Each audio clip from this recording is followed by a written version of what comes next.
Man, we here. Ki Memory Chronicles. It's your boy, KG.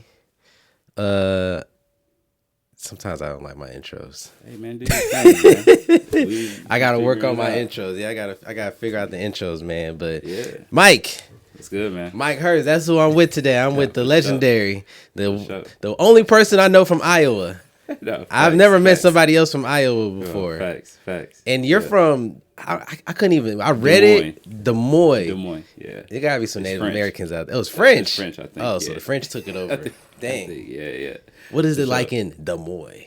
Des Moines. So I mean, Des Moines is cool. Growing up there was fun. I'd say I pretty much did everything that any other kid did, whether you grew up, Chicago, Atlanta, wherever. I mean, shoot, I swimming pools in the summer, played basketball. I even skateboarded, whole lot of stuff. But I actually, so how I got to Des Moines, I was actually born in Rochester, New York. Okay. Yeah, I was born in Rochester, New York, and then my dad's from Detroit. So we Hey, that's what I'm talking about. Yeah, Okay. What up, though? So Yeah. my dad's from Detroit. We moved to Detroit, and then after that, moved to Burlington, Iowa, then Des Moines, Iowa. Then I lived in Chicago. I want to say from like first grade, going into fourth, I think, and then we moved back to Des Moines. So from middle of fourth grade on, I grew up in Des Moines. So I just keep it like, I'm from Des Moines. Man, sure. I thought Burlington was just a store. Nah. I'd never heard of Burlington as a city. Yeah, man. Burlington, Iowa. I was mad young when I was a baby, so I don't really remember it that much. But yeah, Burlington, Iowa. So most of your adolescence was in. Yep, like Des Moines for sure. Like I remember living in Chicago, like for sure. The whole Y2K, like year Wow, 2000. yeah. Yeah, I spent that in Chicago. Okay. But definitely Chicago was like, I remember a lot of memories there as far as, shoot, my mom used to take me to the skate park, used to take me downtown, my sister and I. You was a skateboarder? Yeah, man. I used to skateboard. Okay. So the whole story. What kind of board you had? So, dang, I still have it. I think it's an Alienware. Wow. Yeah. I didn't ride Element or nothing like that. I had an Arbor. Okay, hard. Yeah. I used to have a Baker skateboard too. And it's funny because, so the whole thing, I even got skateboarding. My dad took me to like a store or whatever. Maybe it was Toys R Us, I don't know. And he was like, either I can get, it was like this Sonic video game, I think, or he was like, you can get a skateboard. And so I was like, you know what? I'm gonna just get the skateboard. Because at that time, to be honest, like that's like when X Games was like going on. Yeah, Tony Hawk. Yeah, the Tony Hawk video games. So I'm like, you know what? Like, and I only had seen these names like Stevie Williams. So I'm just like, it's kind of dope. So I was like, yeah, Pops, let me get the skateboard. So I got the skateboard. When I tell you, I went out, because we stayed in like a brownstone. So like on the sidewalk, I was riding it and like a rock was there. Hit the rock, flew off the skateboard. I had like this big like bruise on my leg. Dang. Yeah, I remember telling my dad like, yo, I don't even want a skateboard no more. I want the game. And he was like, nah, like you Don't pick give the up. Yeah, he was like, you pick the skateboard, so you go skateboard. So yeah, that's a how real dad right Yeah, there. no, You're not gonna waste my money. Nah, facts. So that's how I got it up. I played basketball too.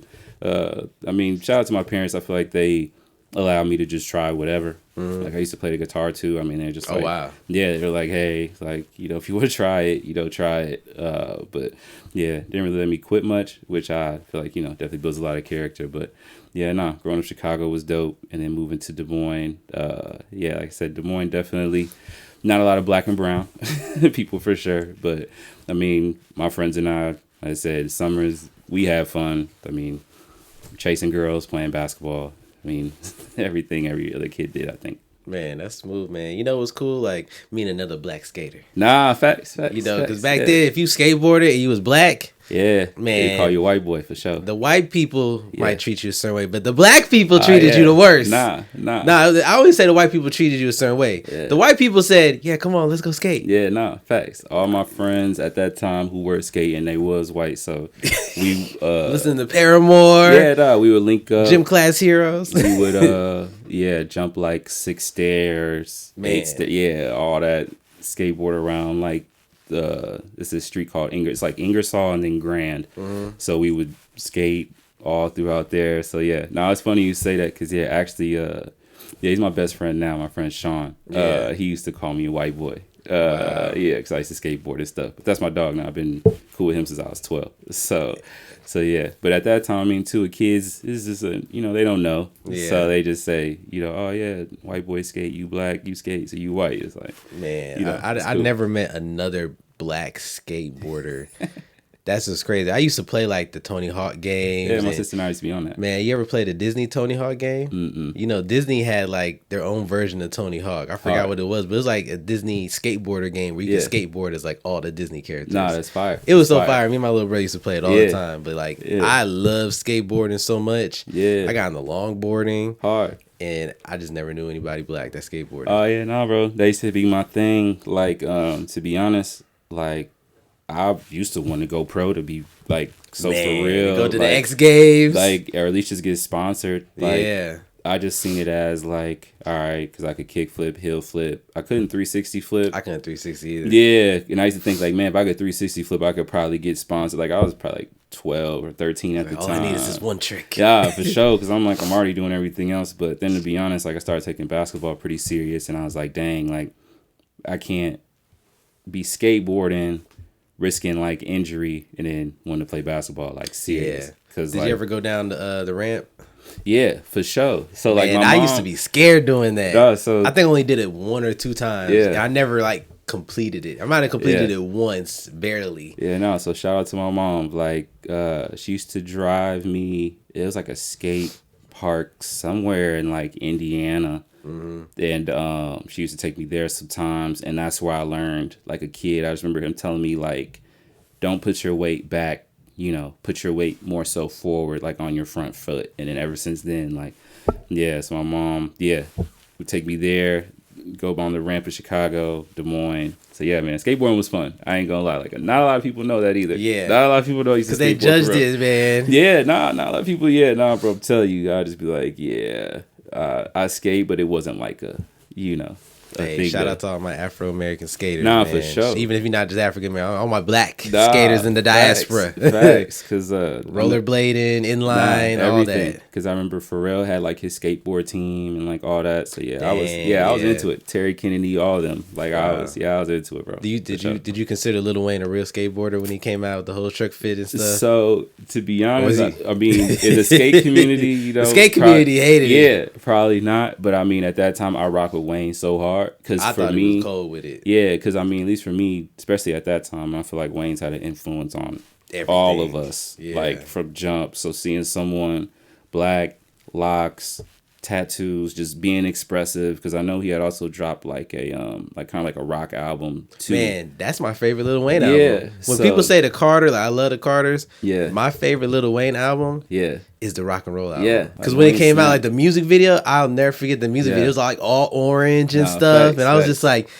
yo, what is this? Like, I knew it because I listened to like Linkin Park and I listened to like Slayer, facts. All them, Megadeth. Like, I was into like rock, like heavy metal, all that. For sure. But seeing Lil Wayne do it, like you said, and it was like, it looked like me. Yeah. Never seen that before. Yeah, bro. And I think that's a huge thing. Just amongst, and I mean, not to single out any other like demographic, but at least for us young black men, like to be able to see someone look like us, do certain things, I swear it lights something off in the brain where it's like, oh man, like what? Wayne skateboarding, Wayne got locks, Wayne's playing the guitar, Wayne's doing music, he's everywhere. Rap, like it's like, all right, I can't be Lil Wayne, but I can like admire and take from what he's doing. So around that time, I was definitely real into that.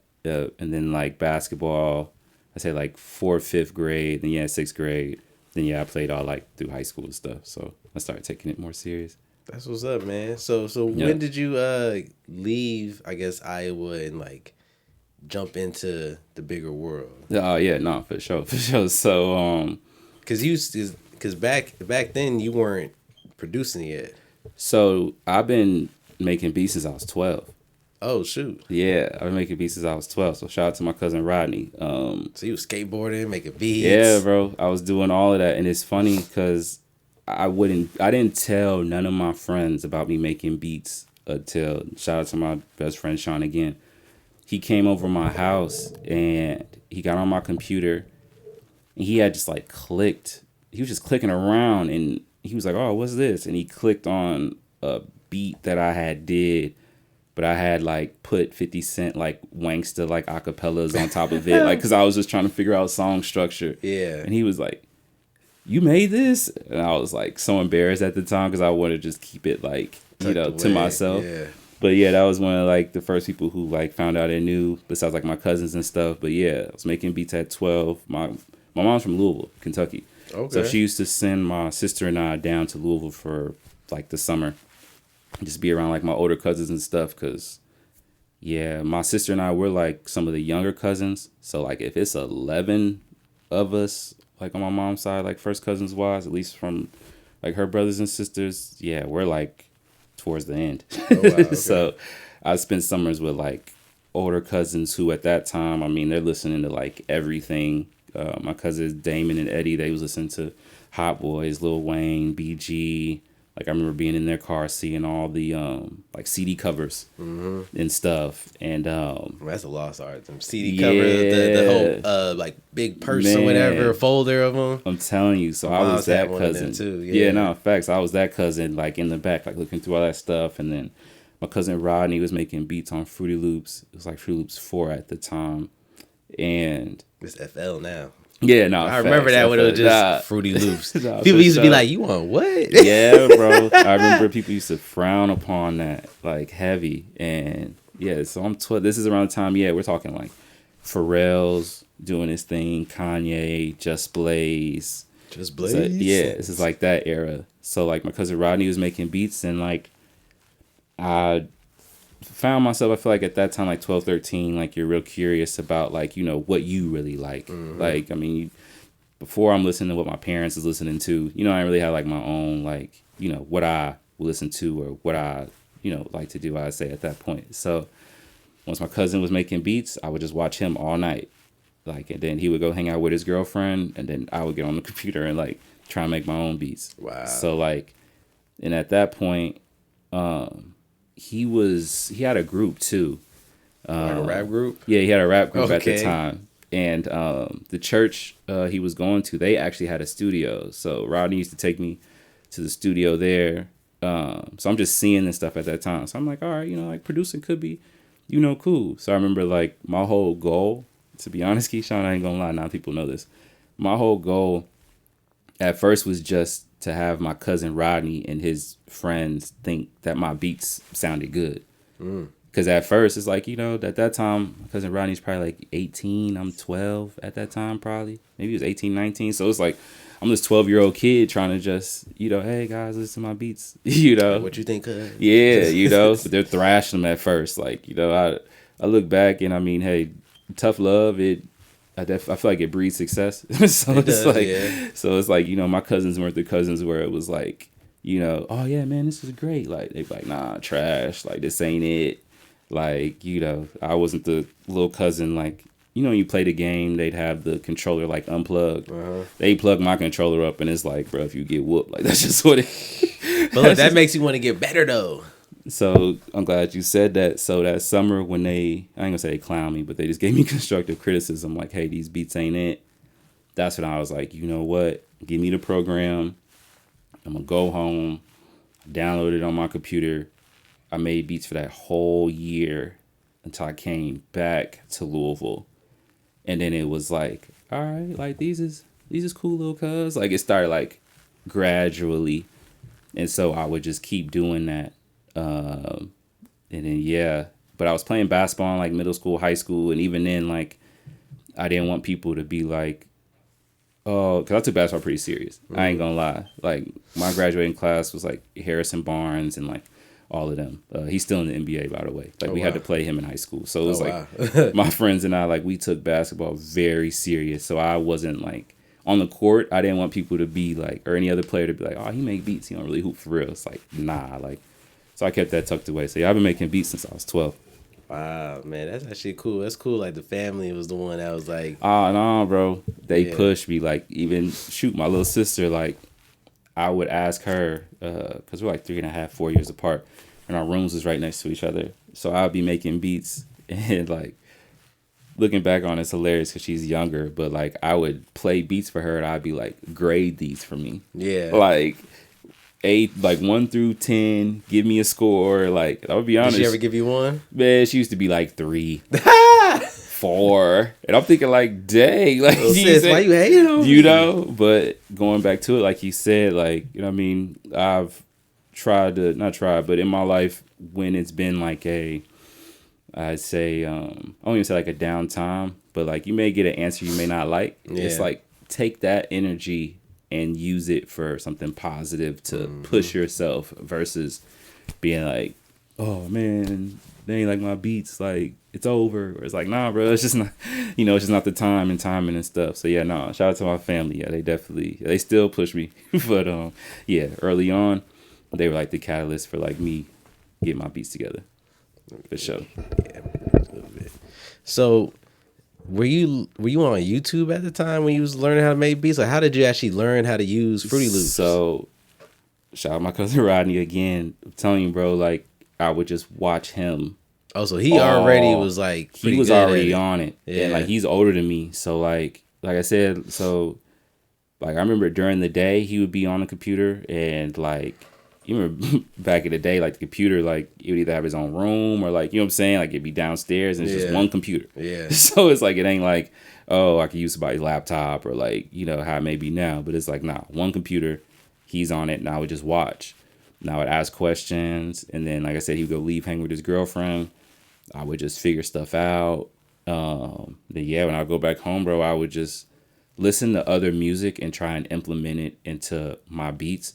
But like as far as learning the software, trial and error. Just like everything else. Yeah. Like any other video game or software program, I just try to figure it out. Man, I used to try to make beats. I actually still got a few beats I made. Yeah. You ever heard of a program called Sony Acid? Mm-mm. Man, I don't know what this program was, but it was like in my high school. Yeah.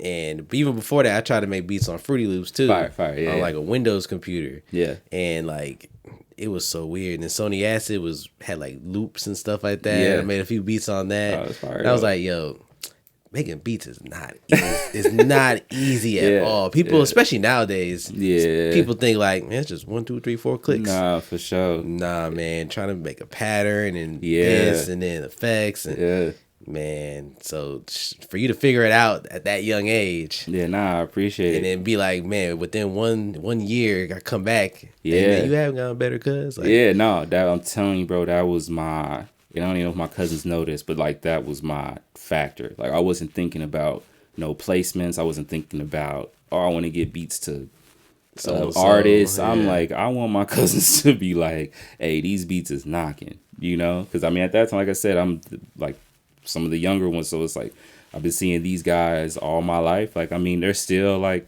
superheroes to me now. So it's like back then it was like bigger than life. Yeah. Like my older cousins, they was rapping, so it's just like like I wanted them to give me the stamp, and luckily a couple of summers passed by, and they eventually would be like, oh yeah, little cuz, like your beats is hard. So after you kind of got the hang of making beats and finding your style, where were some like more inspirations that came about once you was like, okay, I got a handle on making beats and making instrumentals? So I'd say my cousins and them giving me the stamp.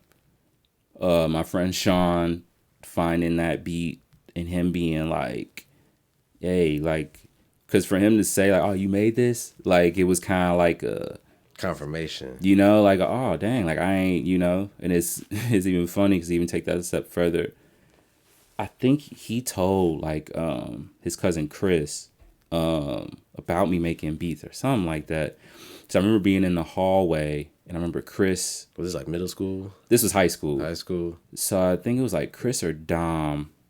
Dom used to rap back home.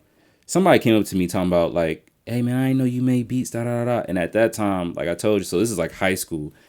Only person who knew I made beats for real was Sean from like middle school. I didn't like tell nobody else for real. So it caught me off guard. And so then Dom was like, pretty much like, yeah, bro, I heard you made beats, you need a beat battle. And shout out Giuliano, dope producer and rapper from Des Moines. They set up like a beat battle between us. I think I was like I don't even think I was driving. I might have been a freshman, I think. I might have been a freshman. Facts. Because the freshmen couldn't even go off campus for lunch. So I was probably a freshman. I think it was like either lunch or after school, like the next day or so. Because I remember making a beat CD. And yeah, we like beat battled. Chris played the beats like in his car. And like seeing people's reactions to my beats then kind of also let me know like, all right, like I might be decent at this. Because it wasn't like nobody was like, oh, these is horrible, you know? Because nobody really owed me at that time to like gas me for the beats, so everybody was honest. Yeah, you know what I'm saying? Because they mainly knew me for basketball, right. You know? So it was like the whole beat thing. So like that happened and kind of let me know like, all right, like this is something that like I knew. So I'll put it like this. Beats at that time was something that like I enjoyed doing. Yeah. In the back of my mind, I used to be like, I admire Kanye West, Just Blaze, Pharrell. I'm like, it'd be cool to like be those guys. But at that point in my life, in my journey, I wasn't like fully thinking, oh, I could like produce. It was just more so, let me just make these dope beats and like as a creative have like an outlet. So who was like the first artist that like rapped or did a song to one of your beats? So first artist, I'd say, yeah, that got on my beats, G Watts from Kansas City. He would be getting posted on like, this is like the blog era. So we're talking Two Dope Boys, On Smash, Hip Hop DX. Nice. Like these are blogs I would check like every day. Yeah. Cause even going back to my family, my Uncle Monty, before I went to college, he put me on World Star and he was like, you gotta check World Star every day. Oh, wow. And so I was like, all right. So literally from that moment up until probably like, to be honest, probably 2018, 19, like I was checking World Star like every day. So like all the blogs and stuff. And shout out to my homie Diamond too. She's the girl who actually came up with my tag. It's another Hurst hit. Yeah. So that was my sophomore year. Her friend Leah knew of a guy who was managing G Watts. And so she got like, I guess when that Diamond was doing a tag for me, we were all like cool around the time. And she was like, yo, you should link up with G Watts. I'm gonna link you with, his name is Jesse. So I remember sending beats to Jesse. I guess he sent them to G Watts. And then like, for me personally, I felt like that was like someone that at that time, I feel like we created a sound where it was like, I mean, these songs are on YouTube now, but like Premature Hate was a dope song. Niggas Know was a dope song. Grammys was dope. A lot of stuff that we did together. Because also at that time, he had a Kendrick verse. Yeah. And so this is like 2012. Wow. Yep, he had a Kendrick verse. I think this is when Kendrick was going on tour with like Drake, possibly. He was on some tour dates. He was in Kansas City. I guess G Watts had like a prior relationship with him. He did a verse on his bus, like the tour bus for G Watts' upcoming mixtape.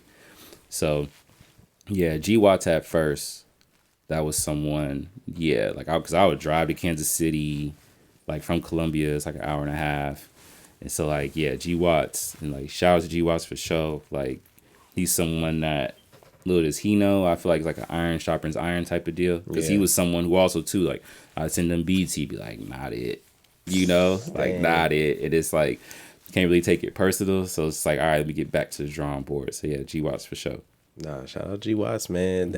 I think that's hard that you've been able to take constructive criticism positively. Yeah. And let it improve you. Yeah. You know, that's a real character trait. Yeah. Shout out to my mom.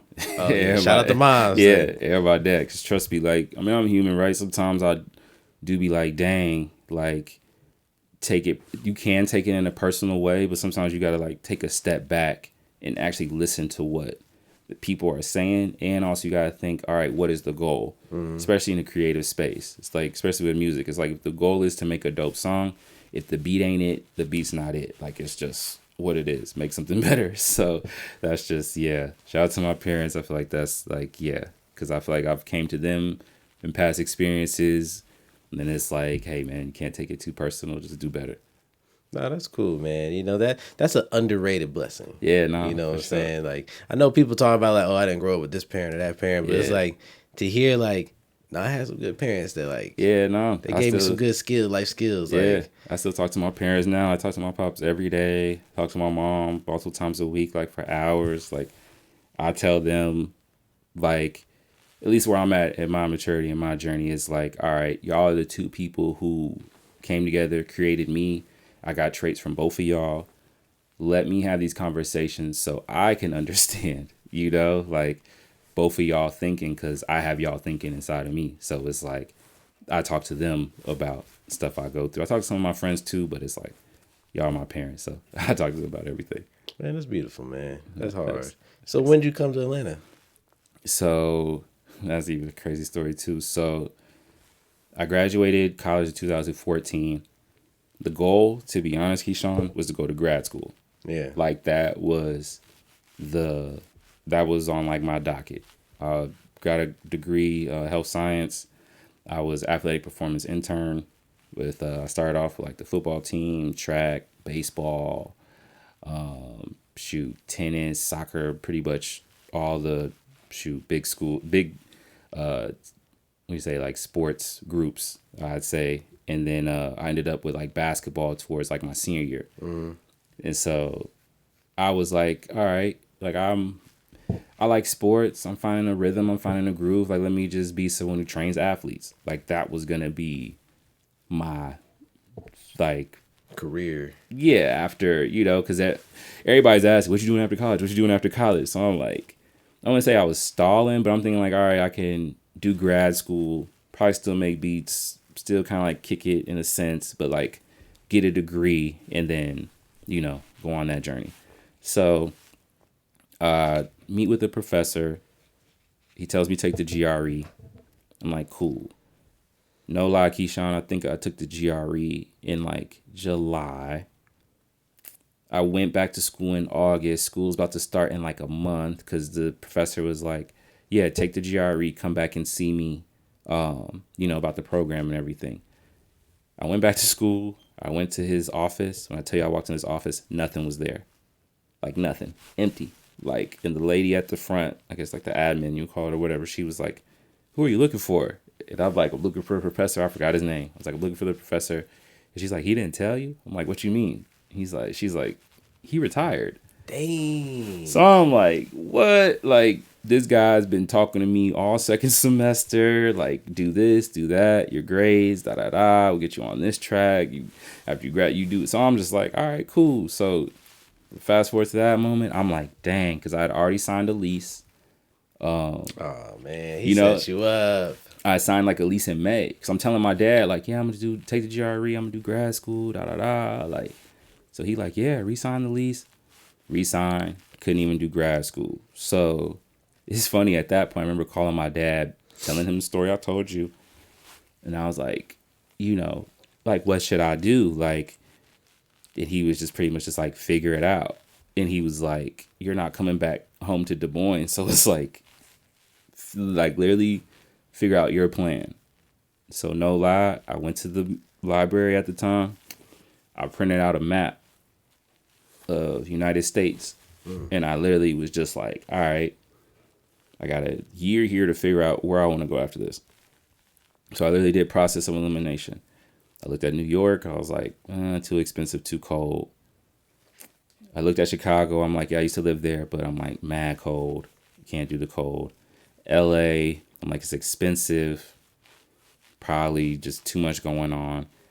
I visited Houston and Dallas. I liked Houston and Dallas, but Houston at that time, I felt like it was too big for me. And a lot of kids from my school was like moving to Dallas and Houston. I didn't want to seem like I was following, to be completely honest. And then Miami, I had been there for spring break, but I'm like, man, this is Miami. Like, there's more so spring break, like type vibe. So I had came across Atlanta on the map, and I remember coming here sometimes growing up. I was like, I got family down here. And then to be completely honest, at that time, Noisy had like a documentary, and they were doing like Atlanta like, I remember it was like Atlanta segments. I remember like 21 Savage was on there. Yeah, Waka. I remember those.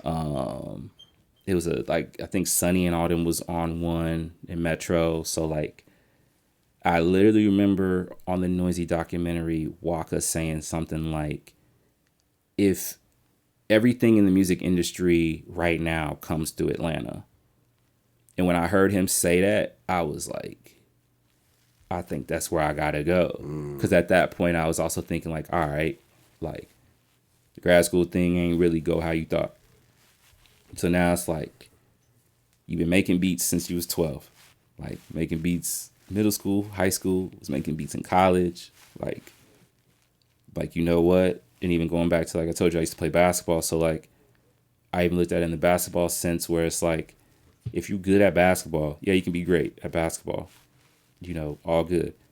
But you got to go, like, play where all the other good players is at to really see where, like, you match up. So I'm thinking, like, all right, if I'm really saying I'm going to do this music thing, or I really say I'm a producer, or I really say I do this, I got to go to the arena where they're doing it. So at that point, I started plotting and planning, like, all right, I got to get to Atlanta. Like, I was, shout out my homie Sel. Like, at that time, I graduated May 2014. He graduated December 2014. Wow. And he's from Chicago. And, like, no lie, I was in his ear. Like, man, you don't want to go back to Chicago, bro. Like, you know what I'm saying? Planting the seed. Yeah. I'm like, bro, I know you don't want to go back to Chicago, man. Let's go to Atlanta, man. You know what I mean? So, like, at that time, he had a friend, Sean, too, who was on job rotation here at the time. So we took a visit. And, like, it's so funny because I remember telling my dad, like, yeah, we about to go look at apartments. We just kicked it the entire time.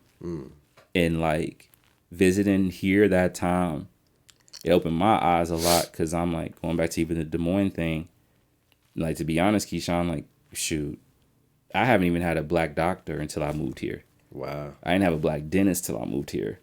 Like, seeing black men and women, like, successful down here, it blew my mind. Yeah. It blew my mind. Because we're talking, like, this is a time, like, Peter Street.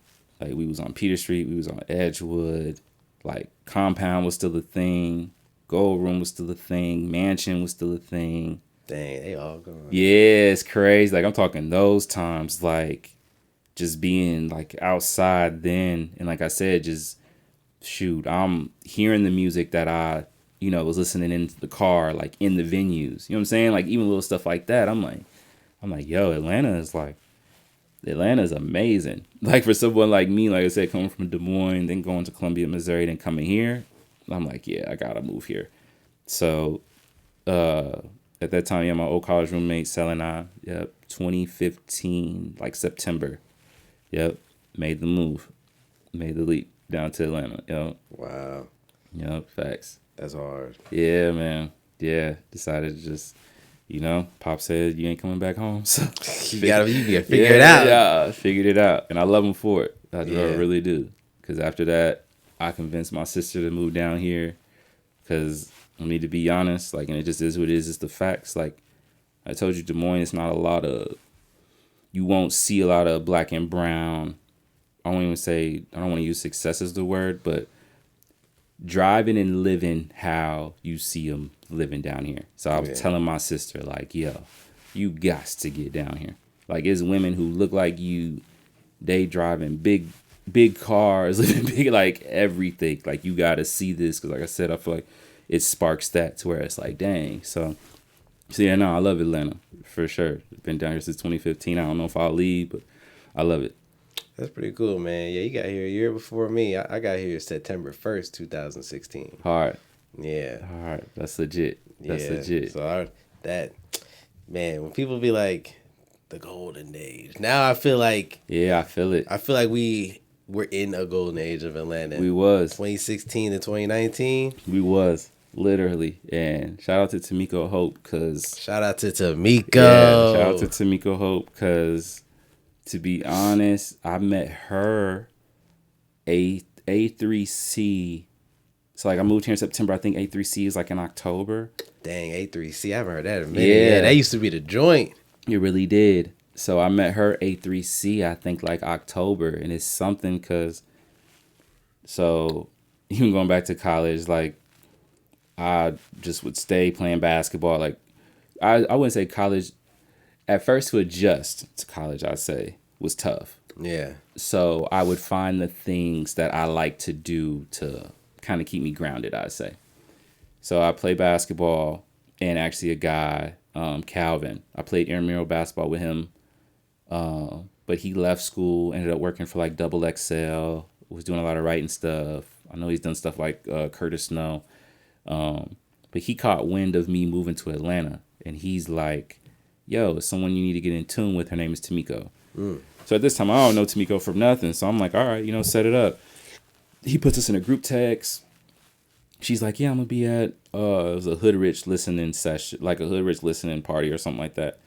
At, dang, what is that studio? It's right next to Astro.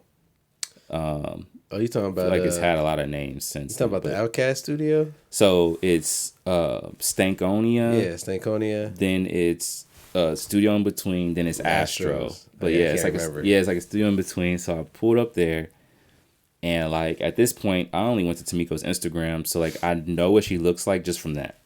So I finally see her, and she's actually there with Nick Grant, which is crazy. Dang, shout out Nick Grant. What? She was there with Nick Grant. And Keyshawn, I kid you not, like I remember walking up to her, I'm like, hey, yeah, I'm Mike. Calvin's gonna put us in the group text, I'm a producer, like I make beats, like, so I'm like, I'm on it. I'm like on some like, yo, like, so how like you wanna do this? Like I send you the beats, like how you wanna. She's like, oh, I don't do that. And so I'm like, what? I'm thinking like Calvin done set me up. Like I done gave this whole spiel. This woman don't even take beat submissions, no nothing. So after that, it was just like, I remember Lily just telling her like, oh, okay. And I kind of like just stepped to the side, and Sale had came with me to that event. I remember leaving like kind of shortly after. Mm-hmm. So then I remember, needing a job at the time. And I remember talking to my mom, and she was like, didn't you meet someone at like a listening or something? Like just ask them, do they know anybody hiring? And I'm like, okay, whatever. And I mean, mom's normally right. So I'm like, let me just hit up Tamiko, shot in the dark. I don't know her from nothing. It's just from there, just besides that one experience where she's like, I don't take beats. So then I hit her up. I'm like, yo, do you know anybody hiring, or can I like intern? And I only put intern because I just was intern in college. So I'm just kind of going back to kind of what I knew. I met her at like a coffee shop or something on Peter Street. And I remember just telling her all I could do. And I remember her just saying like, oh, okay, well, yeah, meet me at Georgia State. It was probably, if we met on a Tuesday, I think the event was on a Wednesday or Thursday. She was like, meet me at Georgia State. I'm speaking at this event, 7:00.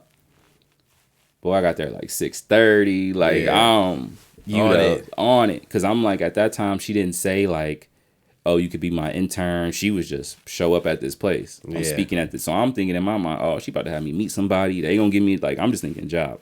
So I go there, and that's where I actually first met Brittany. Brittany was one of the first people I even like got cool with here in Atlanta. I'd say like in the music like scene at that time. Yeah. Cause I remember walking into this room, and it was crazy because even I'm probably sure till now, when you say Tamiko's name, you just get right in. Oh yeah. Like I swear, Tamiko's the queen. I'm trying to tell you, like she got the respect of Atlanta. Everywhere. Like I told the lady, yeah, Tamiko hosts. So she's like, oh yeah, right here. Because I'm thinking, and I'm trying to tell you, like from my background in Des Moines, I'm not used to like this type of, I'd say, interaction where it's like, hey, meet me here. We gonna do it. Like I'm thinking almost in my mind, like, not that she's lying because she hadn't showed up yet. Yeah. So I'm just doubts just creeping in to where I'm like, oh man, I ain't gonna get no job. I ain't gonna get, So I see Brittany. And she was just standing by herself. And I remember just being like, all right, like, she kind of looks around my age, like maybe she works for something. You know what I'm saying? I'm just thinking job. How can I? Yeah. And come to find out, she was Rico's intern.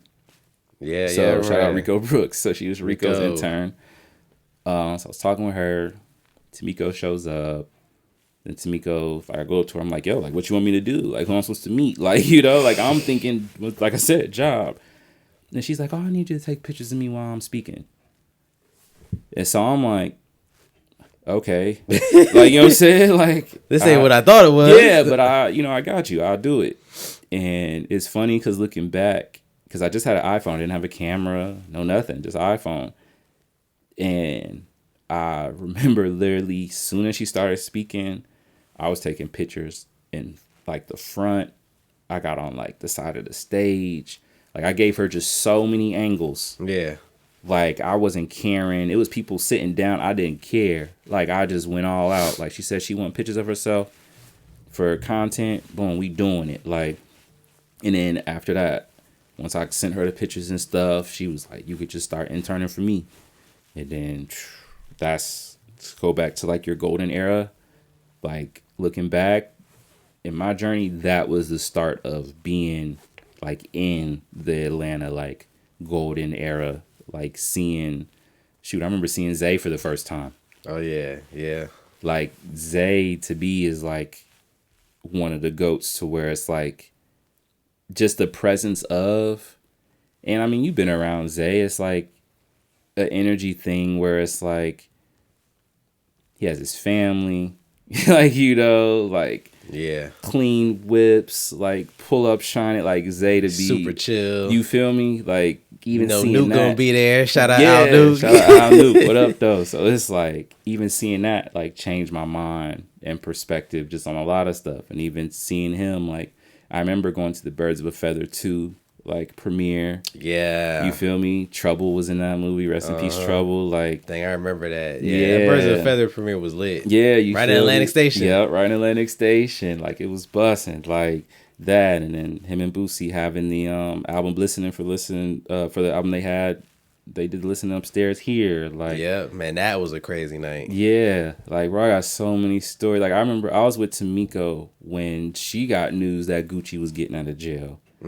And then like shortly after that was the Gucci like and Friends concert. And like going to that and like, yeah, man, the golden age of just Atlanta period. Like some of those places I even named to you, the Edgewood, Peter Street, like seeing Compound like as a kid coming from Des Moines where it's like this place, it's all these levels, it's just music, it's black people, it's beautiful women. It's like what? Like it's mind blowing. So yeah, the golden age of Atlanta at that time, music wise and just culturally, yeah, I'm glad I got to experience it for sure. Man, that's hard, man. That's tough. That's a cool origin story. Yeah, man. Yeah, shout out to Tamiko. She definitely took the chance, I'd say, and put her faith in me. And yeah, like I said, we was everywhere. Like if Nick Grant had a freestyle, we was over there. If Zay was doing a video shoot or photo shoot, we was over there. If Sonny was making beats at Astro, we over there.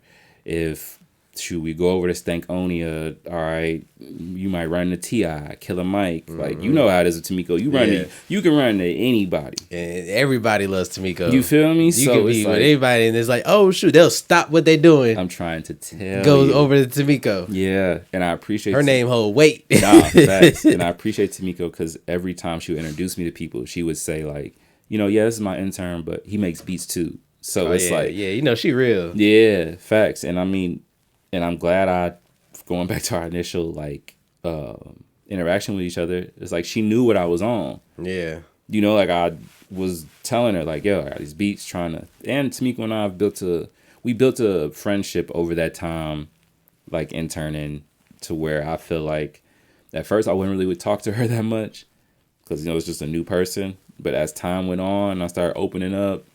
Like, yeah, trust me. She started to understand, like, okay, this is what this kid wants to do. This is where he comes from. Like, some of my thought processes and all that type of stuff. So, yeah, met so many people with Tamiko. Keisha Lance Bottoms. Honestly, yeah, you know what I'm saying? Tamiko and I shooting. Her dad even came with us. To meet Keisha Lance Bottoms. yeah, man, so many people, Jazzy Faye, Sean Garrett, like the list, so many people meeting with Tamiko. So yeah, now shout out to Tamiko Hope for sure. Yeah, man, sure. That's my experience with Tamiko too. She's actually, if not I do believe Tamiko is my first or second client of Atlanta. I think my very first client was KP the Great. Okay. But dope. My second client was Tamiko. Yeah. And she's been the most consistent. Like, Tamiko is the reason I've gotten some of the biggest jobs and exposures ever. For real. Tamiko has showed me that real, and just to go back, just growing up to Des Moines, it just is what it is. Like, it's not a lot of reach back and let's pull, along. Like, even I had to get used to that moving down here, where it's like, shoot, I'll be playing basketball or I'll be in the store, and that Southern hospitality is real. Yeah. Like, people will speak, they saying, hey, how you doing? Like, I used to be thinking, like, dang, what y'all want? Like, for me, you know what I'm saying? Like, I'm coming from a place it's not like that. So being with someone with Tamiko, where it's like she's saying, hey, I know you make beats, I'm gonna link you up with Rico. I remember playing beats for Rico the first time in the production studio here, actually. Tamiko set it up. And it is funny because I ain't gonna lie, Keyshawn, like, there's low-key been moments in my journey where it's like, I feel like, I don't know, you listen to other stories and it's like, oh, that made it moment. Yeah. Because the A3C meeting Tamiko, I thought was gonna be like the made it moment. Yeah. Playing beats for Rico, I thought was gonna be like the made it moment. But like, I remember playing beats for him.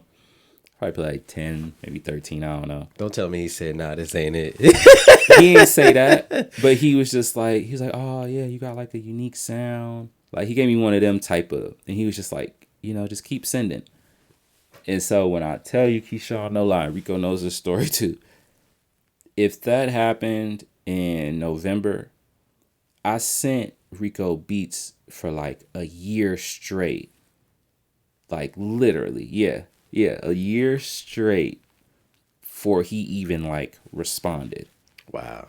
And like, I'm telling you, like, I'm seeing Rico out at events with Tamiko, like, not in, more so out of frustration and going back to not taking stuff personal, because I was starting to take that kind of personal, because I'm like, bruh, like, I'm sending you beats, you not responding. I'm seeing you in person too, though. Yeah. Like, I'm shaking up with him, like, hey, I know you got them beats. He's like, yeah, man, keep sending. I'm thinking like, bruh, like, how much more I gotta send? But what's so crazy, the first beat email he responded to, that was the beats I sent for Ross. And even before that, all the other emails, I'd be all, formative. Like, good evening, Rico. Good morning, Rico. Here's my beats. Here's my latest beat pack. Hope you have a good day, blah, blah, blah. Boy, that beat pack for Ross, I ain't do none of that. I was just like, these sound like for Ross. That's it. Like, no good morning, no thank you, no, like, bro, I was fed up because I'm thinking like, but I appreciate him for it because I'm still doing the same things I'm doing now as far as like sending. And it's just like, I don't know, from his point of view, he was trying to see if I really wanted it.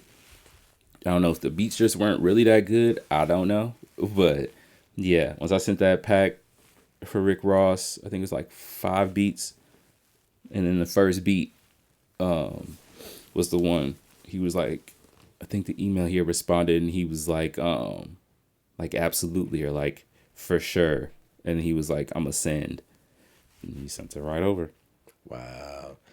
Nah, shout out Rico Brooks, man. Shout out Rico. He's another like Atlanta pillar. Like, man, like, I don't know about you, Keyshawn, but I know God is real. And it's like meeting Rico Brooks and Tamiko Hope, at least for someone like me and my story, is the best thing that ever like happened. Because it's not something that I could have really even asked for per se. Yeah. I feel like God just put these people in my life. It was just like, okay, like, do what I can do, and I know what they can do, and see, what comes from it.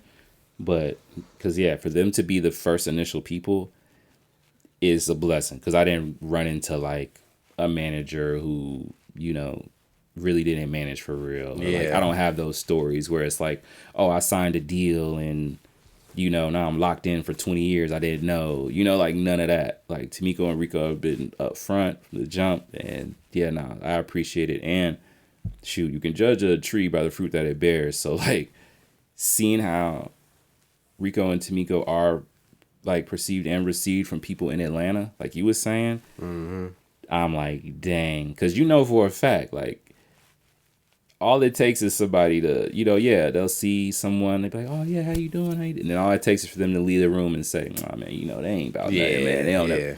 And I've never, ever experienced that. Like, and they got good judge of characters. So it's like the fact that they do interact, respect, literally. Hey, what's up? I'm respond, just keep sending. Yeah. And from a lot of people's perspective, they wouldn't be considered famous people, of course, because they working behind the scenes in the entertainment. But in the entertainment business, big names, they're famous. Them is big names. They're the, like, if you see Rico in the background of the video, if you take a picture, Rico, if Rico takes a picture with you, people they're like, oh, yo, he got something going on. If you went to Rico and oh, you got something going on. Literally. Like, and you may have heard it too. Like, I mean, shoot, anytime I've been around them, people have literally told me, like, yo, you in good hands. Yeah. Like, yo, you in, and just knowing, I feel like just how I know people, it's like they don't even have to tell me that. So it's like, for them to tell me, hey, you in good hands, it's just like me as a creative, it's like, all right, cool. All I gotta focus on is just like creating and focusing on my emotions, reminding myself, control what I can control, and just, bro, just keep it pushing. So shout out to Tamiko and Rico Brooks. Like So what was the beat for Ross that they picked? So like what did the song come out? Yeah. So it's crazy. I was staying up to like 4 a.m. So I didn't have a job at the time. Yeah. Like, you know how that goes. So I didn't have a job at the time. But I was like, yo, I'm about to just, because this is during the time too, and Rico's not responding. So I'm like, going back to what I told you earlier, I'm taking the energy of like, and even going back to sports, like, I'm taking that energy of like, I'm not looking at Rico the person, but more so like, I got to get him to respond. Like, what can I do to get him to respond? So I'm like, I just got to make a whole lot of beats. So I was staying up till 4 a.m. And that beat ended up being a beat that I made in like that 4 a.m. like time period. And I remember replaying it like from 2:30 to like 3:30. Like, I just listened to it over and over. And I'm like, yo, this might be something. And it's crazy because I made that beat. I was like 28. It didn't come out till I was 31. Oh, wow. Or 32 years. So it took a minute. Yeah. It took a minute. So I'll tell you the truth, Keyshawn, like, because they had after the track outs for the beats and everything. And shout out Tasha Couture. Oh, yeah. Shout out Tasha. Yeah. Shout out Tasha. Straight up. Because she's also someone, and I don't even think she knows this, but she's someone too who showed me that it's possible, because I would be in sessions with her. Because this is before I was even signed to Rico. And like, shout out to Rico for sure. Because looking back on it, he didn't have to do this. But if like Tasha, XL, Chase, Smoke and Roll, like if they were going to studios playing beats, he would just tell me like, just go, play beats. So this is like, we playing beats for like Vince Staples, Reason, Uno the Activist. Like, and this is my first time being around other producers at that time to where I'm like, let me ask these questions. Yeah. Like, my dad's not a producer. My friends aren't producers. Let me ask questions. So I'm telling you, I'm asking Tasha everything. Like, yo, Tasha, like, how many beats you gonna play? How do you decide how many beats to play? How do you decide what to play? Like, if they ask for your track outs, does that mean the song's coming out? Like, she's answering everything. Like, and she didn't have to. So shout out to Tasha, because what kept me sane was her saying, oh, yeah, they get the track outs, they're going to use them. Because Ross had put out, like, Port of Miami 2. Yeah. And it's crazy, I had just got a job at that time. And he had put out Port of Miami 2. And I'm thinking, like, it's my first time going through the industry. So I'm thinking, oh, they got the track outs, my beat's on here. I scroll through, my beat's not on there at all. So I'm kind of like, all right, I'm disappointed. But I'm just like, Tasha said they got the track outs, they're going to use it. So I'm like, maybe they're going to, whatever. So I held on to that piece of information, Tasha, up until the song came out. Because it took a minute. It took a minute to come out. But yeah, no, shout out to Tasha, because she also had a song, what's it called, like Water by like Joe Gifted or something like that. I used to be out and I would hear that song. Yeah. And I'd be like, dang, I was just with this girl. She got the song. Like, I'm like, yo, that could happen for me. So. Yeah, Tasha's one of the underrated ghosts. Yeah, shout out producer. Tasha. Yeah. Like, and she's someone who, and I've seen it personally, like, play her beats and they hard. And it's like the artist is like loaded up. And it's like, dang, I be thinking like, shoot, maybe I should have played my beats first, you know? Because it's like, Tasha, shoot, she got heat, so the aux will get hogged. There's nothing wrong with it. So it's just like, I definitely admire Tasha for sure, along my journey. All the producers I've met, but Tasha's one that, she's giving me great game. For sure. It's all good. No, yeah. Nah, I think, man, you didn't say what the song was. Oh, yeah, no. So the song's called Iconic. Okay. Rick Ross, Meek Mill.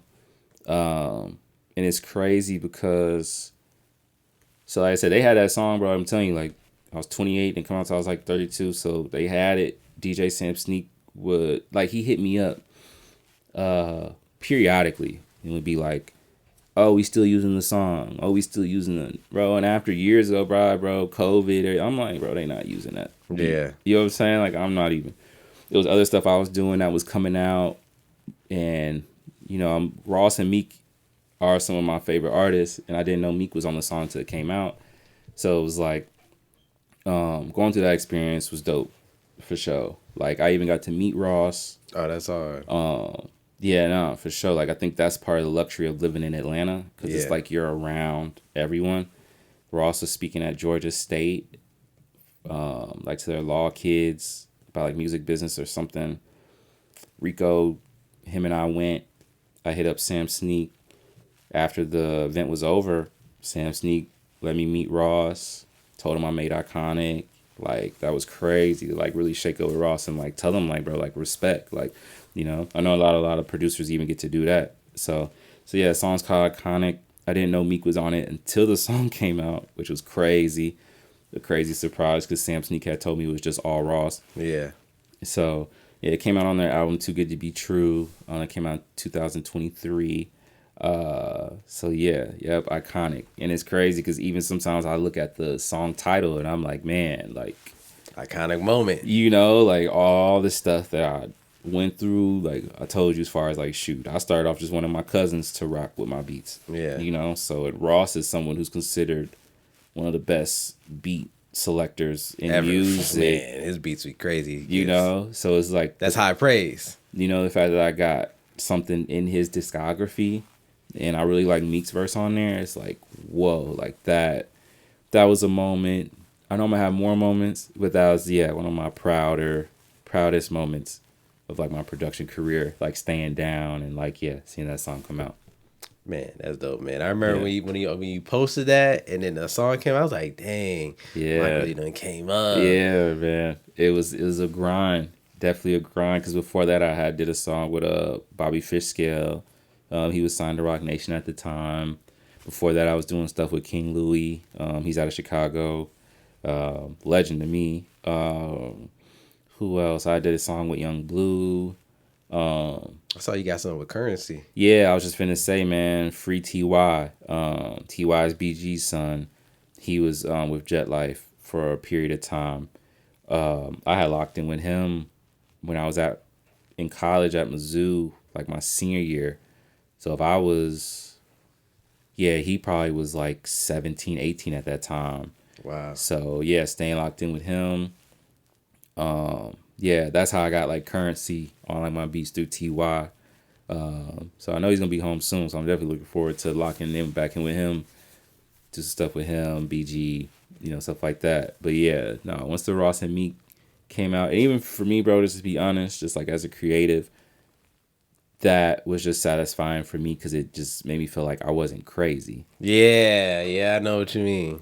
I was like, I'm not crazy. Like it actually worked. You feel me? Like worked. I moved down here. Like I met the right people. I put in the work. Like I showed up. Like I did everything. Like I told you, staying up till 4 a.m. Like shoot, having a job, not having a job, like going through all of that, like shoot, you probably know how it is sometimes, like just going through just life where it's like there may be life standards or whatever, and it's like you're thinking as a creative, like, oh, like the world says I'm supposed to do this and I'm not there. And it's like social media says you gotta do this. You know, like yeah, by 30 you supposed to. It is like, you know, it's sometimes that'll warp your mind, and it's like for that to come out, I was just like, I'm not crazy. Like I knew I had something.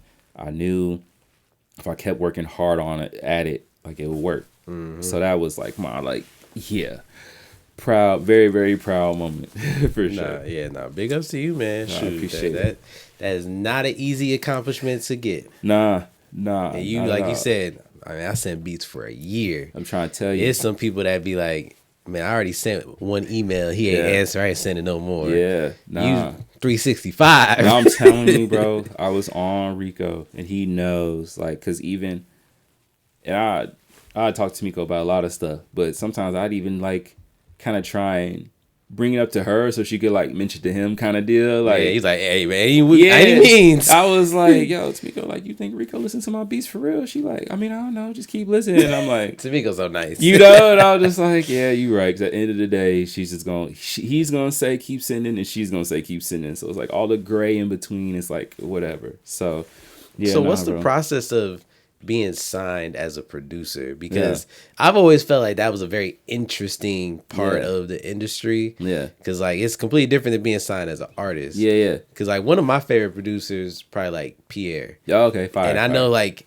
he got a deal as an artist. Yeah. But then do a deal as a producer. Yeah. So I was always like, well, that's interesting because I've met people that's like signed to Zay. Mm-hmm. You know what I'm saying? Or signed to like 808 and stuff like that. So I'd be like, how does that work being signed as a producer versus as an artist? So at least from my experience, I just feel like you get more access. I feel like, at least just speaking for me, being signed as like a producer, whether it's with Rico, because I'm signed with Rico and Warner Chappell too. So it's like, okay, yeah. So for me, what's Rico's label? Adella Thomas Management. I think it's named after his grandmother. The acronyms are like ATM. Okay. So as far as being signed as a producer, for me it's just access, honestly, and being able to know like, okay, who's working on stuff right now? Because I'm gonna be honest with you, Keyshawn. Like when I sent that beat back for Ross, I didn't know Ross was even working on stuff. Yeah. I literally was like. And to be, it is crazy. My dad probably don't even remember this, because Ross had that song, Trap. It was Young Thug on there, Wale on there, Ross is on there, and my dad, he's been listening to what I've been listening to ever since I've been driving, because he would just get in my car and just be like, oh, what song is this? And so Ross has like been someone that he's liked, and I remember one day him literally being like, oh man, you'd be a real producer if you produce for Rick Ross. And like, bro, I kid you not, like I took that energy like, oh yeah. So like, I didn't know Ross was working on stuff, but I just put those things together. Yeah. Like, all right, Dad said this. I know Rico's had producers who work with Ross. Let me, fuse it together. So all that to say, I didn't know Ross was working on nothing. So now being signed is like, oh, now I know when people are working on stuff.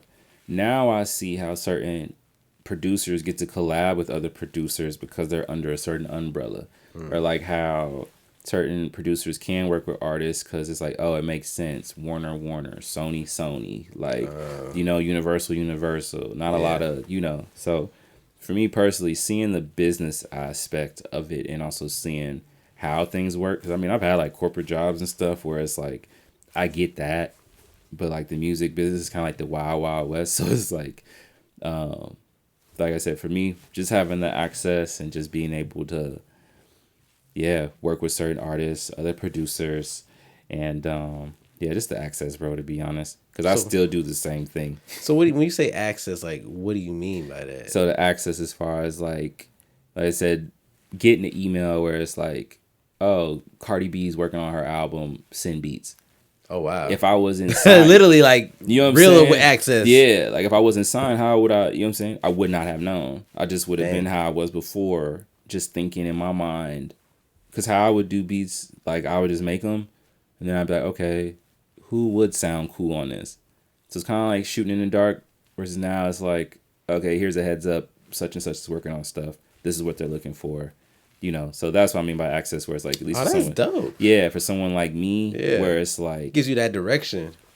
Literally, bro. I was just gonna say that because as a producer, at least I feel like where I'm at, that helps me the most because it's like I've been making beats since I was 12, so it's like making the beat ain't really the hard part. It's what we're trying to accomplish. What direction are we trying to go? That's where, and even going back to that constructive criticism, because I tell artists, producers all the time, bro, if we're making a beat together and you don't like what I did, scrap it. Mm-hmm. I'm not about to get on Instagram or Twitter, then later and be like, oh, I can't stand producers always changing my. No, that's not me. Yeah. Like, let's get to the goal. Like I told you, I used to play basketball. It's like we're trying to win as a team. Like that's where I come from. So yeah, no, having that access and direction, being signed, that's for me what I feel like is the main difference. And I feel like maybe like for an artist, probably I don't know. I said the difference with them probably like just budget stuff. Yeah. Really, or just their certain access. Because respect to artists, I could never see myself rapping or really. No, bro. You can stay on the. Yeah, I'm behind the scenes. Like I couldn't imagine. So kudos to them. But yeah, as far as being signed and stuff, yeah, that's the main thing. Just having access to stuff and knowing what's going on. So how does the business work, like you're saying? Because I know, like, one of the most confusing things, even to this day, even though it's been broken down so much, is splits. Splits, royalties, back in all these terms. Yeah. From what I know for producers is that you automatically got 50% of a song because the majority of it is the beat. Yeah. So if it's like you made that, you automatically got 50. Yeah. But then I hear stuff like maybe like someone like a Metro, maybe he doesn't. He just takes the back end. Yeah. But then I hear someone else like a Young Berg, he might be like, yo, I need like 100,000. Yeah. So it's like, okay, I'm paying you up front and you take the back end, the 50%, or if I give you this 100,000, do I just keep the whole thing? Like, that's a part of like the producer side of the music, because I don't produce. So I've always been like, man, that's interesting. How does that work? Especially because you're signed. So you signed with Adele and then you're signed to Warner Chappell. So I'm assuming like an artist, they get a percentage too. Oh, yeah, for sure. So it's like you got to take those cuts, artist cuts. Then if you're collabing with producers. So I feel like that's so confusing on the producer side. So can you simplify it? Yeah, no, it's all good. It's all good. Yeah, it could be confusing because even trust me, when I got the paperwork for like the Ross and Meek stuff, like I saw my percentage. Okay, I saw Ross and Meek's percentage. All right, cool. I even saw, boom, Rico's percentage. Like I would just say, even before like, let's say if I'm making a beat with a producer, because I've already done this, like to prevent any of like kind of like what you're saying. Like if it's 100% of the pie, artist gets 50%, I get my 50%. If I make a beat with a producer, I talk to them and it's like, how much of my 50%, you know what I'm saying, are we gonna split? Okay. Because essentially that's what it's gonna be, us splitting my 50% of this 100% of this song. And that's where sometimes it can get, rocky or whatever. But it's like, for me, just to simplify it, it's just like, I try and, now I'm collabing with producers more. Definitely shout out to all like everyone who makes loops, sends me loops and stuff, and everything. But it's like, just to simplify it, bro, keep the communication open as much as you can with everyone. Any upfront money, I feel like you got to understand, like kind of going to your Young Berg example. Any upfront money they give you, that money's going to have to get recouped before you see anything again. So it's like, all right, say I give you $10,000 for the beat, say you got 50% of it. Cool. You got the $10,000, you getting your 50%, from BMI, shoot, if you're signed to a publisher, they'll probably pay you out. Like, however it goes, you'll get that quarterly. Yeah. But honestly, shoot, I try to stay away from like any upfront, like me personally. You stay away from it? I mean, like the upfront is cool, don't get me wrong. Like I've got upfront, but it's like the whole recouping process, and to be honest, I haven't got like that far yet. So to see like whole recoup thing. So oh my fault. The whole like recoup thing. But yeah, man, just as far as I've seen it, it's just just get your percentage. Definitely shoot. Find a good lawyer. I'd say. Find a good lawyer. No, for sure. And that's where also shout out Rico, like any paperwork I've gotten, like it's clear cut. It's not like any innuendos of, I just think it's pretty much industry standard. Yeah. So as far as like, they explain the splits, it's just like, I think the confusion comes from with people is them just not understanding that the 100% of the song, as if you're a producer, you're getting 50% of someone else's 50%, if that makes sense. Yeah. Like you may be thinking, oh, it's this 100%. I'm supposed to get 25 or 50 or 75 of that 100%, where it's like, nah, you're getting 50% of my 50% or 25 of my, you know what I'm saying? And we busting it down that way. And then you never know who else is on the song. Maybe writers, and maybe you made a sample something. They're going to come and get their piece. So dang, have you dealt with that, like sampling? For sure. How does that work? They come back in. You have to clear it as a producer, don't you? Or is it the label? So my process, the label did all of that. Okay. In my process. Like, but before, like, I mean, shoot, when I was sampling stuff when I was younger, no, it wasn't. No. Yeah. We just put it out. But like, like a major label or anything, they handle the clearing process. And at least from my personal experience, it was just like, hey, this is the percent you'll be getting.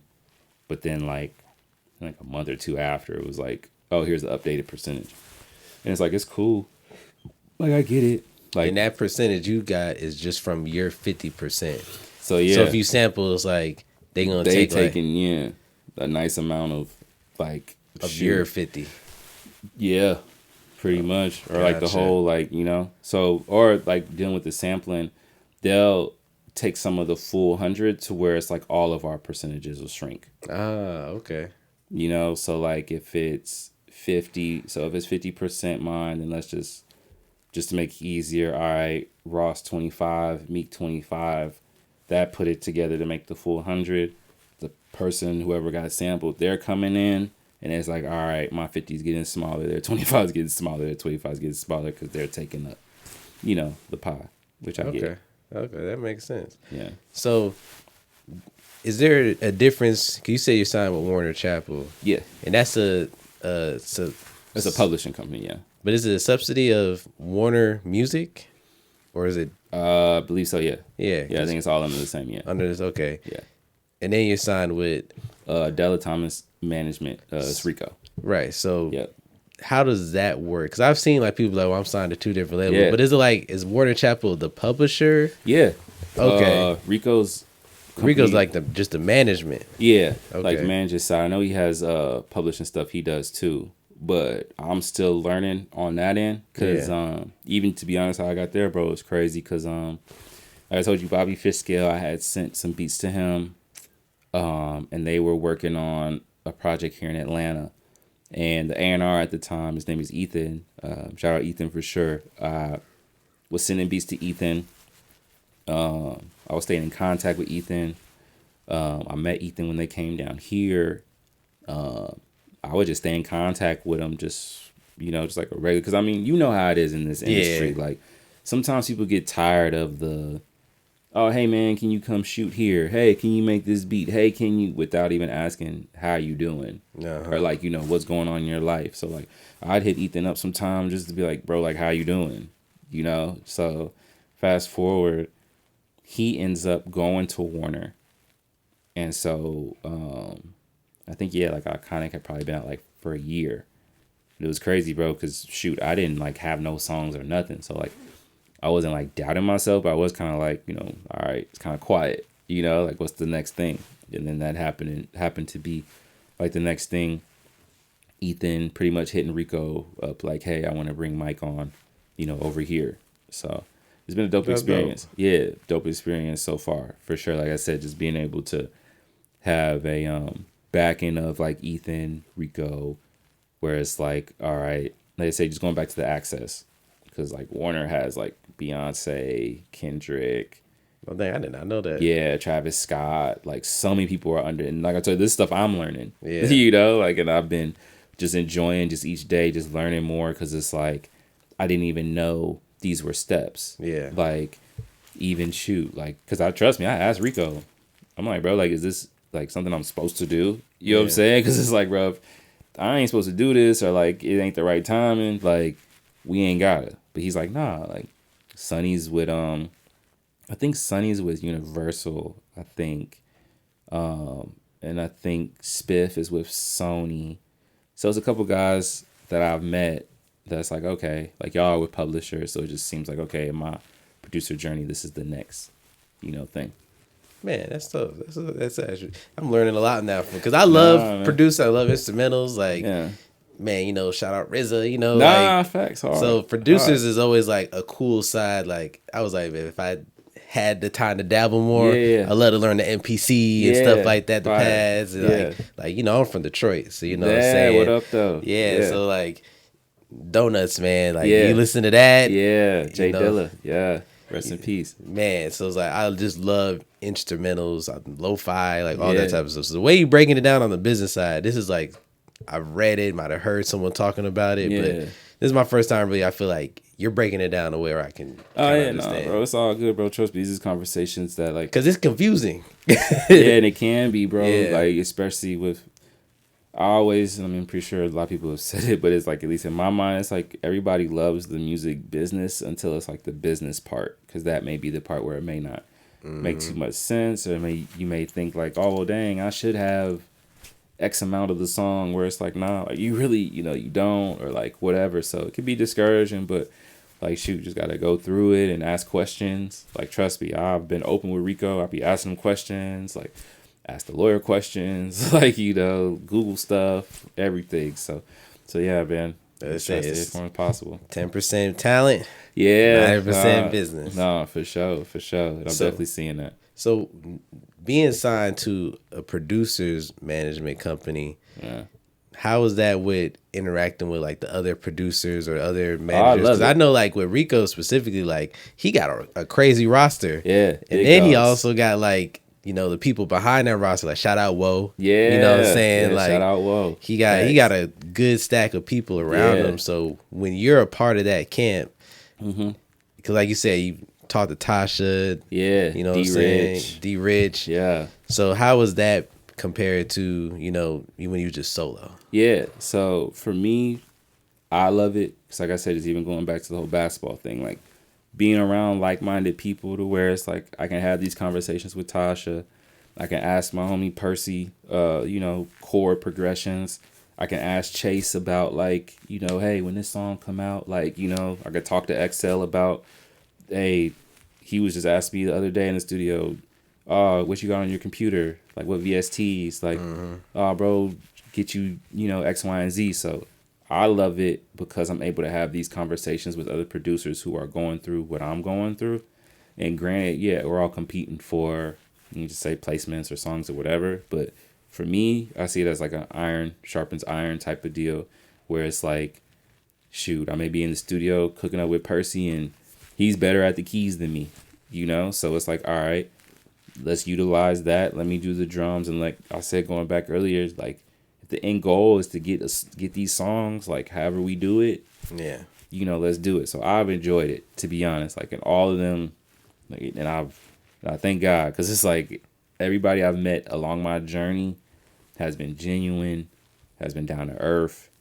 Nobody's been like on some typical music industry trying to BS. Look down, or like, like even conversations I've had with D Rich or Sunny Digital, like, these is guys, shoot, bro, I still look up to them. So it's like for them to be able to have conversations with me to where it's like, oh, yeah, you with Warner now? Well, you should do X, Y, and Z, or don't do this, or I learned from this. It's like, it's been amazing, because before solo, I'm just winging it, or I'm just watching mad interviews, or once again, shout out to Tamiko. I used to transcribe her podcast notes. And this is when she was doing a podcast, so she would have like Drummer Boy on there, Zay on there, Spins was on there, a plethora of other people, and I'm just listening to their story. Yeah. So I'm just trying to piece together, like, I remember Drummer Boy's story of him, Jeezy needing beats for his album, him rushing home, cooking up something, coming back, like, you know what I'm saying? Like traveling state to state. Hearing Zay's story of like, okay, you got all these people in the basement, like his story, like his parents kind of remind me of my parents, where it's kind of like a, what's going on type of thing, But then Iconic comes out, now it's like, oh man, yeah, So it's like, love hearing Zay's story. So before solo, I would just take from everyone's story. DJ Scream, remember listening to his interview he did with Tamiko, like just picking, and just trying to stay grounded. But now that being around like a producer, other producers I can talk to, it's been great. That's hard, man. So do you feel like you made it? So it's crazy, not even a little bit, and it's so funny. And if Tamiko was here, I don't even know if she would remember this. I remember I asked Tamiko that same question one day. Mm-hmm. I forgot. Like you asked her? I swear I asked her that same question because I forgot where we had left. But I was just thinking, I'm like, dang, like everybody knows Tamiko. Like she's doing what she loves to do. Like in my eyes, I'm like, she's on. Yeah. Like she made it. Like what's the... I remember asking her that, and I remember she looked at me with like, I ain't gonna say she looked at me crazy, but she gave me like one of the straightest faces. And I was just like, because she was like, nah, like, and I was just like, dang. So like it's crazy. That's rare to get Tamiko like that. And I was like, dang. And like kind of looking back on it, it was probably like an ignorant question, but it was like, for me, I'd only been in Atlanta like 2-3 months. Mm-hmm. So I'm just like, this is somebody I'm around who every room I'm in, like it's like, to me, shoot, Tamiko's on. You know what I'm saying? So it's like, as far as making it, I don't feel like I've made it, but I do feel like I've reached certain levels in my life to where that 12-year-old boy who first started making beats, if I could sit him down and tell him, this is how your life is going to be panning out, he'll be proud. So it's like, that's dope, man. You know what I'm saying? So he might think, oh yeah, man, you made it. But like at this point, like it's still artists I want to get, songs out with. Like that was one of my goals, like move down here and get songs with a lot of my favorite artists. And I feel like I got 2 knocked off the list. And it's like, I'm definitely going to be working with like upcoming artists, like just pushing my brand. So I feel like and it's crazy you do ask that, because I ain't going to lie, I feel like I could say I've made it when it's like platinum selling, Grammy like nominated or award winning, like producer Mike Hurst, then I'd probably be like, yeah, bro, I made it. Like, because to be even going back to sports, it's like you're judged by your accolades. So it's like, I don't know, to me, like those plaques of gold and platinum, them is like trophies. Yeah. Like, like Grammys is like championships, like placements even are kind of like, they're almost like championships in a sense, because they could, get you that gold or platinum song. So yeah, once I get more under my belt, I'll probably be able to be like, oh yeah, bro, I made it. But right now, nah, man, I'm still grinding, making beats all the time, sending them to Rico. Same thing I did to get signed to Rico. I'm still doing the same thing. Like I don't take none of it for granted. Like Rico's opened his doors of his house and let me see like the successes of what can happen. And it's like, yeah, it's possible. So yeah, nah, bro, I haven't made it. I'm still on the grind, but hopefully one of these days and we talk again and I can have like a Grammy right here or a plaque or something.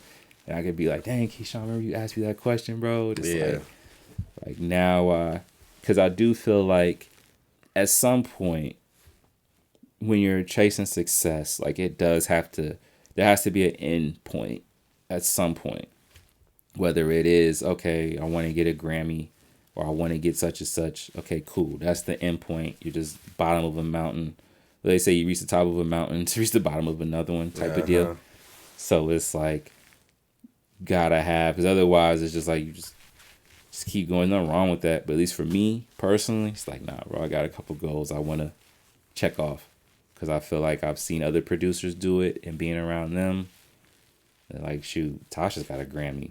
Like, you know what I'm saying? Like, and that's the thing about Atlanta. Like, you'll be around people you'll never know. Like, they got Grammys, they got plaques, so it's possible. So that's what I'm aiming for. Yeah, I asked that, man, because, you know, being in Atlanta, and like you from a place no one's really ever heard of. I'm from Lansing, and it's like people like, yo, where is that at? No, my pops went to Michigan State. Oh, for real? Yeah, my pops went to Michigan State when Magic was there. Dang, yeah, your pops was cool. I see why you so cool, man. Yeah, pops. Yeah, shout out pops. He's hard, man. Yeah, East Side Detroit. But people don't really know. When I say Michigan, they think Detroit first. Yeah. You know what I'm saying? So they don't think Lansing. So our people, I feel like, from those type of places, like you say, even told your sister, man, come down here because it's more. Yeah.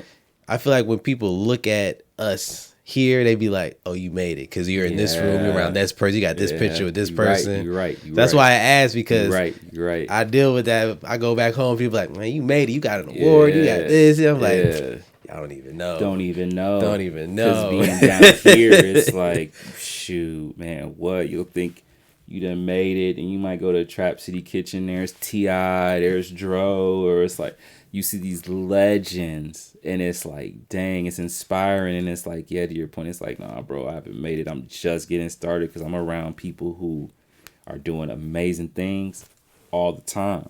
Like, you even doing stuff out of Patchwork. Like, bro, I've been hearing Patchwork in songs, bro, since I've been listening to rap. Yeah.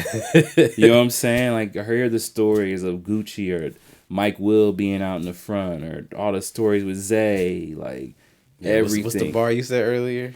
Spent tenant down at Patchwork, Ask Kirk, that's Bankroll Fresh. Yeah. Facts. Like, hearing all that, and it's like being here, so I can see how from other places people may say, oh yeah, no, man, you made it. But it's like, bro, you spend a week at Patchwork and see everything, man, far from. But I love it, bro. It's Black excellence is something that I think, shoot, it's so special to me because, shoot, it's not like this nowhere else. Anywhere else.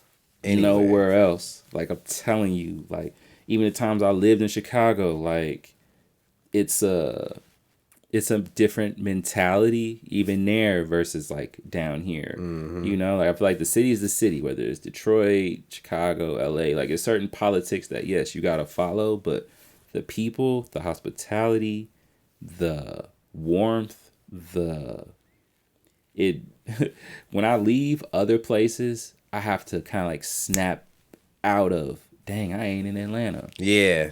You know, because it's like, shoot, you could do a lot down here. In other places, man, I go to Des Moines, bar may close at, or club or whatever. 8 o'clock. You know what I'm saying? Close at 1 or 12, or food places may close at 10. There ain't no 24 hours, nothing. Nothing. Yeah. And I'm like, dang, here, at least I know I can go shoot. The Waffle House at the worst. At the worst, you know, or any little spots after, or shoot, you know, Cut. DJ Princess Cut may be DJing here till such and such. All right, cool. MJQ, you know, shout out Princess Cut. She be out, she be in there killing it. Going crazy. He's like, all right, cool, we'll pull up on Cut. Like, oh, I'm going to pull up on Shay Mac. I'm going to pull up on my homie Sosa, who DJs for Boosie now. Like, and even in those parts, it's like, shoot, to your point, you can go get something to eat. Somebody got a food truck. Somebody, you can get wings. You can get food in the club. In the club. Like Magic City Wings. You feel me? Like, anywhere else, it's like, bro, what? It don't. So I be having to remind myself, like, dang, like, being down here, it's like, it's a luxury. It's dope. Yeah. It's legit dope. Like, a lot's changing, but I enjoy it. Like I say, for Black and brown, like, I'm telling you, bro, that's real. Like, it blew my mind going to the doctor here, and he Black. Yeah. You know what I'm saying? Dentist Black. Like, shoot, cops Black. Like, it's like, what? Keisha Lance bottoms. Like Wakanda for real. You feel me? Everybody. Like, it's dope to see. So, yeah, nah, man. Love Atlanta. For sure. Shoot, bro. I want to give you your props. Because, man, I done seen you grind. Like, since I said I got here a year after you. Yeah. But my first time meeting you, was through Tamiko up here at Patrick in 9000. Yeah, facts. I can't remember what the session was, but it was something Tamiko set up. And she was like, "Yeah, I'm having my cameraman come too." And I was like, "Who that?" Because I thought I'm shooting for you. I met you come in like, "Hey, what's up?" I was like, "Oh, this is okay." No, but then it was like cool vibes straight from the beginning. Yeah, no, I appreciate that, bro. Likewise, bro. I want to give you your flowers. Like I said, I've been seeing you in those rooms where it's like, bro, I'm telling you, I went from shooting on an iPhone to getting a camera, asking you about the camera, lenses. I'm asking about lights. And, bro, you always been someone who didn't steer me the wrong way. You could have been like, oh, look. Go, you know, or go get this light or go get this lens, knowing it ain't, the right one. So it's like, man, even going back to that, like, I remember, I feel like you might have been here when Zay was doing something for like BT. That's what it was. It was the Zay section. I think that's what that was. I think that's what that was. Zay was doing something for BT. Dang, I forgot her name. She's with Cam Newton now, but she was there. A couple other girls, and they made a song on the spot. I still got that footage with all the girls. Yeah. I think, bro. So it's like just being around someone where it's like iron sharpens iron, someone who looks like me, progressing, bro. I give you your flowers because I'm telling you, you don't know who's watching. And even I told you, bro, how I even hit you up about this. Like, I didn't know you was doing this. Yeah. I had no idea. I'm on Instagram. I see you interviewing Jay. I'm like, what? This what Keyshawn on? Like, let me tap in. Like, let me so, bro. It's dope to see you. Like, I'm not gonna say you're stepping out of your shell, but seeing you in a different lane than when I first met you versus you behind the camera, now you in front of the camera type of deal. So telling you, it's been inspiring because now I'm like, I want to push my stuff more, in front of the camera versus, and that's really my goal. Like this year, more like content for like my brand, me making beats or just lifestyle, whatever. Because it's like, yeah, bro, little stuff like this, trust me, it motivated me. So give you your flowers too, bro. I give thanks, bro. I give thanks. Well, shoot, I feel like you was the one that transitioned from when I first met you to the producer. I remember the first time I heard your beats was at the bandwagon, Brittany's bandwagon with Brittany. Shout out Brittany. Shout out Brittany. I didn't know you. I didn't know you made beats until I saw you at the bandwagon. I was like, oh yeah, what's up, yeah. And then I saw you in the studio. I'm like, what is he doing in there? I walk in, everybody's nodding their head, and I'm like, yo, who's this? He's like, yo, this me. I was like, yeah, Mike. Facts. And it was hard, bro. I was like, wow, that's crazy. Yeah, I appreciate that, bro. Because when I was doing stuff for Tamiko, I'm telling you, like, I was 110%, and still now, if Tamiko need me to do, like, I'm there. But I would be 110%, like, engulfed in that. That's why I would ask you questions about the camera. That's why I would try and be like, all right, where's Keyshawn at? How is he, finding success in that? Like, I wasn't telling people, oh, yeah, I'm just doing it, but I make beats for real. Like, I wasn't doing that. Like, I was in the moment. Tamiko needs this done. Like, put all my stuff to the side, and we here for Tamiko. Because I'm telling you, it is funny. If I know Tamiko, she probably remembers this. I think I had like an attitude. I was mad about something. Maybe I was just mad about I don't know. Maybe Rico not listened to my beats or just where I was at. I don't know what it was. But we were at something for Nick Grant. And I didn't really speak that much. And after we left, I remember Tamiko like telling me like, yo, I don't really need you to like come to any of this, like, for real. Like, she checked me. Dang. Like, checking. I'll never forget this. Like, she was on some, like, yo, like, I know you get pictures, you intern, da-da-da, but she's like, you ain't gotta, this is, like, a privilege type of deal. And I remember just thinking, like, dang. Like, so when you talked about, like, me and my, like, taking constructive criticism and stuff like that, because it's, like, you'll miss out on an opportunity being in your feelings. Definitely. Like, and trust me, feelings are valid, feel how you feel, but it's, like, sometimes you gotta, compartmentalize that stuff, put it in a box. My dad says throw it in the sea of forgetfulness and like just focus on, what you're supposed to do. Cause boy, I remember her definitely telling me like, yeah, I could get somebody else or I could. And I don't think she invited me to like, I think I didn't even go out with Tamiko for probably like a week or something like that. And then she invited me back to like, still do stuff. But yeah, bro. Ever since then, I was like, yeah, I'm going to go hard. When I'm with Tamiko, I'm in this mode, producer later. So yeah, bro, it's dope to know that when you saw me in the moments, like it wasn't no producer, nothing. It was he's behind the camera. Cause yeah, bro, I took it mad serious. I ain't gonna lie. Nah, shoot, it paid off. Nah, facts, bro, facts. Met a lot of people. So what's coming up next, man? What? Because you say you want to work with other artists. I know you've been collabing. What's up? What's in the mix? I'll say. For sure. So up and coming stuff. Definitely more Hurst Hits merch. This is a Hurst Hits jacket. I was like, that jacket's hard, man. How you come up with that name, Hurst Hits? Like, I know that's your last name, but like with the hits and everything. So shout out Diamond. I had a tag. I think it was like my homie Cam. But in the tag, it was like, shout out my nigga Mike or something like that. And I'm like, I can't really have that tag. Like, you know what I'm saying? Like, if I'm trying to be on the radio, all type of stuff, like, they're going to have to bleep Shout out my Mike. You know? So it's like, I can't really have that. So I just had that for a little while. And then, I met Diamond my freshman year. It's so funny. Her and her friends used to rap, like, freshman year. I remember, like, Soulja Boy, like, tapped in with them. Everything. Oh, wow. Like, it was hilarious. This is like like Skype days and all that. But I think either Leah or me at that time was like, Diamond, just give Mike a beat tag. And like I remember, I think she sent it to me like a day later because I got it to my school email. It was 2 different ones. And I just remember her saying it's another Hurst hit. And I was just like, huh. That has a ring to it. You know, I was like, like in comment to your, like, I don't think I've ever asked her how she even come up with it. I think she just said it. Because I remember she sent 2 different ones. I think the other one said Hurst Hits too, but I don't know. When she said it's another Hurst hit, I was just like... It's like Maybach music. You know? It just fits. And at that time, it was like, shoot, a female voice. And kind of to your point, like any other tag at that time, I know, like, Just Blaze would say Just Blaze. Mm-hmm. Pharrell would have like the little 4 count.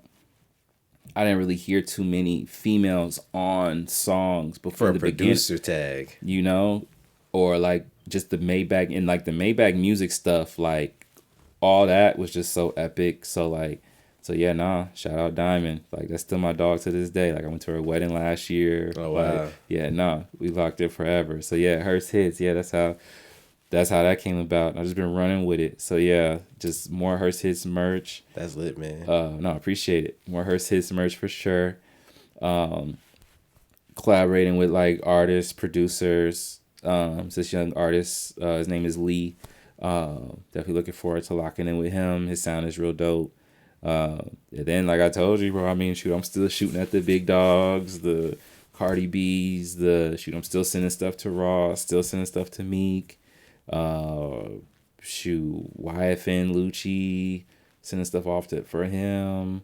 Belly Gang, like I'm sending stuff off, bro, to all the major names and all the major names and anything in between. Because at the end of the day, it's like I just want to build my catalog, build my brand, and just one day, a kid from Des Moines can look and be like, oh man, I saw Mike in his story. Because growing up, I didn't really... I know Bangladesh is from Des Moines, I think. Really? Yeah. What the heck? Yeah. I used to hear his name coming up. And so that was somebody that I would be like, okay, he's got songs with Wayne, Ludacris, Beyonce. So like you can go down the line. So I just want to be that for someone in Des Moines where it's like, yo, they don't got to be producing, but just taking that leap. Because I'm pretty sure it's some kid in Lansing who probably, who's like, I know I got something, but how do I get out of here? So it's like they can look at you and even hit you up and be like, hey, Keyshawn, like, how you even, So just sparking because that's what probably because of my dad and stuff, but it's like I'm real big on that, like raising the bar, as I feel like as a people, if our generation raises the bar for the next generation, then they can take that, what we've like done and take it further. So that's all I really want to do, bro. Just keep pushing my brand, have my music out, inspire the next, up and coming producer out of Des Moines, or whatever to be like, or female, male, whatever. Like, whether they want to do fashion, movies, whatever, to be like, you know what, Mike did it. I could do it. Because ain't no, bro, my story is just hard work. Straight up. Nah, that's what's up, man. Shoot. I'm excited to see what you do next, bro. Yeah, likewise. Big ups. My dog. We out. For sure. Shout out Keyshawn, man. Appreciate it.